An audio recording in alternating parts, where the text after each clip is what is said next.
Shallallahu Alaihi Wasallam, hijrah pertama dan Isra Mi'raj. Pada masa awal periode dakwah, Rasulullah mengalami banyak sekali halangan.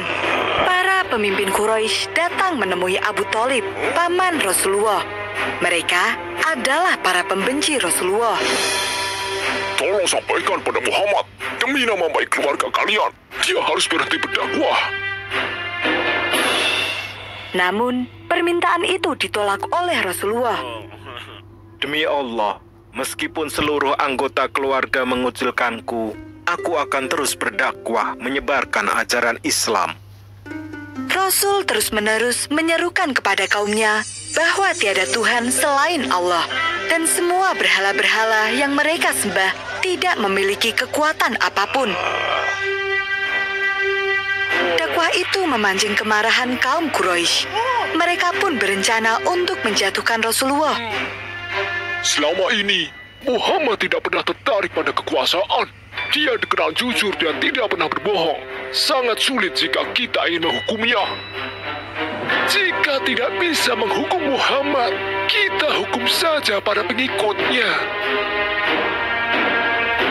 Kemudian, penindasan terhadap umat muslim pun dimulai. Sasaran mereka adalah orang-orang miskin dan para budak. Jemur mereka di tengah padang pasir. Jangan diberi makan ataupun minum. Teriak Abu Jahal, salah satu tokoh Quraisy yang sangat membenci Rasulullah. Maka, Sumayyah dan keluarganya, budak dari Abu Jahal itu pun diseret dan dijemur di tengah gurun. Segala tipu muslihat dan tekanan terus-menerus dilakukan. Abu Jahal meminta salah satu orang Yahudi untuk menyebarkan berita bohong tentang Rasulullah. Jika engkau berhasil, akan aku beri imbalan harta yang sangat banyak. Namun, usaha itu gagal. Orang itu justru masuk Islam setelah mengetahui sifat Rasul yang pemaaf dan penyayang. Tekanan lain datang dari paman Rasulullah sendiri, yaitu Abu Lahab. Segera ceraikan istri-istri kalian dan putuskan hubungan dengan keluarga Muhammad. Saat itu, putranya Utbah menikah dengan Ruqayyah dan Utaibah menikah dengan Ummu Kulsum. Di waktu yang hampir bersamaan, kedua putri Rasulullah diceraikan oleh suami mereka. Selama masa sulit itu, Abu Thalib selalu melindungi Rasulullah. Dia pergi menemui para pemimpin dari Bani Hashim dan Bani Muthalib. Muhammad adalah orang yang paling bisa dipercaya. Meskipun kalian tidak setuju dengan ajarannya, lindungilah dia, karena dia keluarga kita. Meskipun menolak masuk Islam, namun rasa sayang pada keponakannya tidak pernah berkurang. Ancaman terus-menerus datang. Rasulullah pun memohon petunjuk kepada Allah atas kekejaman yang diterima oleh umatnya. Lalu, Allah menurunkan perintah untuk hijrah. Karena bumi itu luas, selalu ada tempat bagi kaum muslimin. Rasulullah kemudian menganjurkan kaum muslim untuk hijrah ke Habasyah, negeri yang aman dan damai, dipimpin oleh Raja Najasyi yang adil dan bijaksana. Rombongan pertama yang pergi berjumlah 15 orang, termasuk Utsman bin Affan bersama istrinya Ruqayyah, putri Rasulullah. Mereka pergi secara diam-diam pada malam hari, agar tidak ketahuan oleh kaum Quraisy. Kapal ini akan mengantarkan kita ke Habasyah. Kemudian, mereka menumpang sebuah kapal. Dialah yang memimpin kelompok tersebut. Kaum Quraisy mengetahui kejadian itu, namun semua sudah terlambat. Celaka, mereka berhasil lolos. Mulai saat ini, tidak akan ada ampun lagi bagi mereka. Setelah itu, penindasan terhadap kaum muslimin semakin parah. Mereka dikucilkan dari semua kegiatan sosial, termasuk pekerjaan, perdagangan, hingga pernikahan. Akhirnya Rasulullah memerintahkan kaum muslimin untuk kembali hijrah ke Habasyah. Rombongan kedua yang berangkat berjumlah 101 orang dan dipimpin oleh Ja'far bin Abi Thalib. Kali ini, kaum Quraisy tidak tinggal diam. Mereka mengutus Amr bin Ash dan Amrah bin Walid ke Habasyah untuk mengganggu kaum muslimin. Bawalah harta benda ini sebagai hadiah. Kalian harus membuat Raja Najasyi mengusir kaum muslimin itu. Amr bin Ash menghasut Raja Najasyi dengan mengatakan bahwa Islam adalah ajaran yang sesat karena tidak mengakui Tuhan-Tuhan nenek moyang. Mereka juga berusaha membujuk dengan bermacam-macam hadiah. Namun, Raja Najasyi tidak percaya begitu saja. Aku akan mendengarkan pendapat dari kedua belah pihak. Dia kemudian memanggil salah satu perwakilan kaum muslimin. Dalam kesempatan itu, Ja'far bin Abu Thalib berperan sebagai juru bicara. Dia menjelaskan apa itu Islam dengan sangat baik kepada sang raja. Dan ketika dia membacakan surat Maryam, Raja Najasyi menangis. Sesungguhnya, ini dan yang dibawa Isa benar-benar keluar dari satu cahaya yang sama. Sejak saat itu, kaum muslimin di Habasyah bisa beribadah dengan aman. Berbanding terbalik, Rasulullah dan para sahabat yang masih bertahan di Mekah semakin terpojok. Hei, ambilkan aku kotoran kambing. Para sahabat Abu Jahal memenuhi permintaan itu. Apa yang akan kamu lakukan dengan ini? Aku akan memberikannya pada Muhammad. Kemudian, Abu Jahal berjalan mendekati Rasulullah yang sedang sholat. Dan ketika Rasul sujud, Abu Jahal meletakkan kotoran itu di antara bahu Rasul.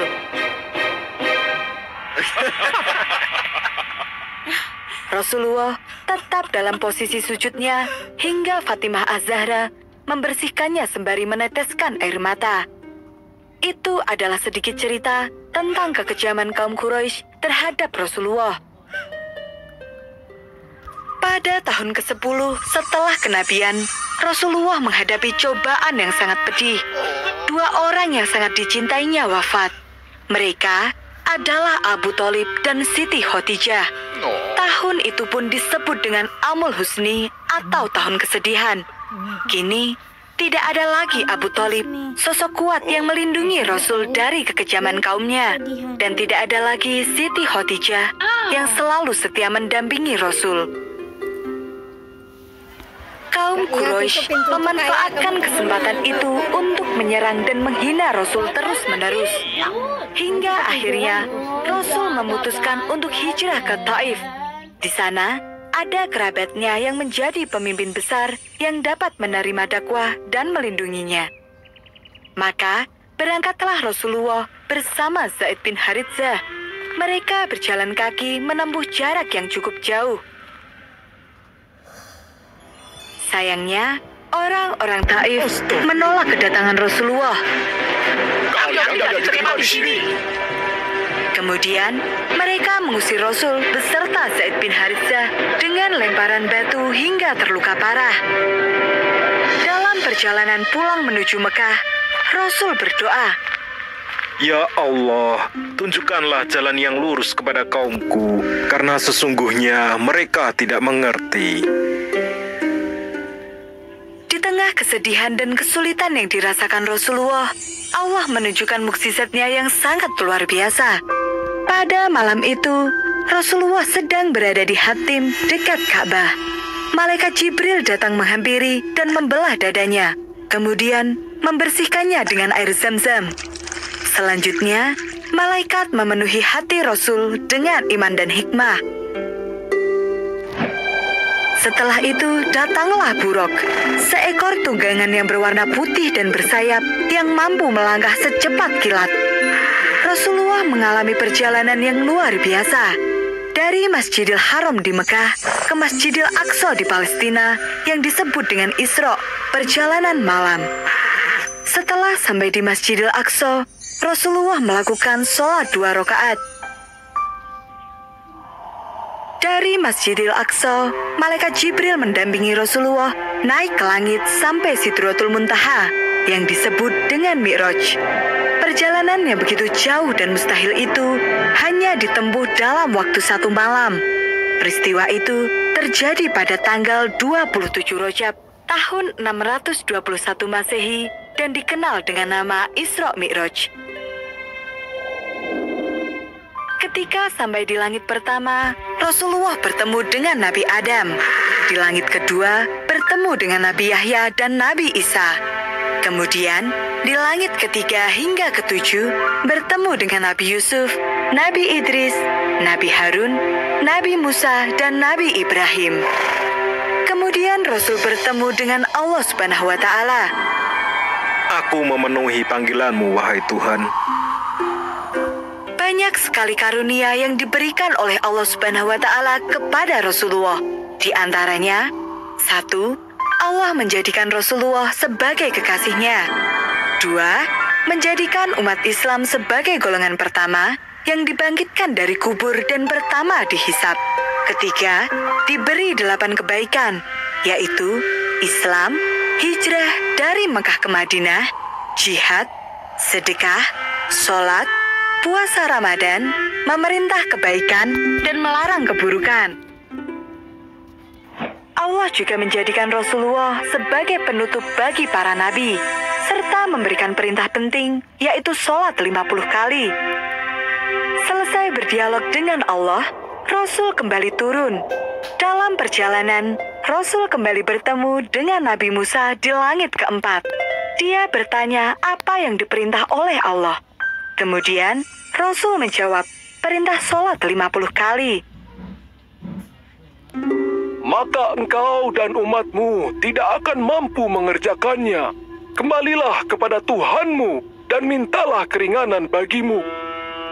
Rasul kembali menemui Allah dan memohon keringanan. Allah menurunkannya menjadi 40 kali.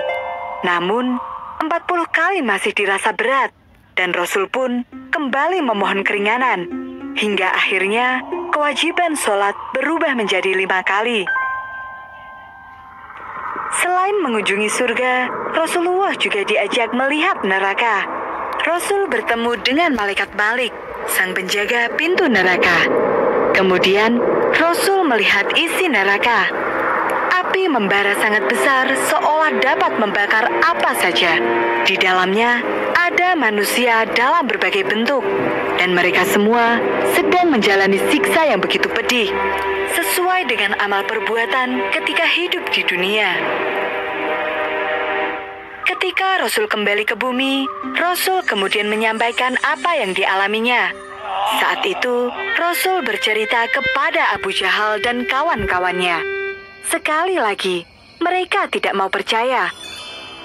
Bagaimana bisa manusia pergi sejauh itu dalam waktu 1 malam?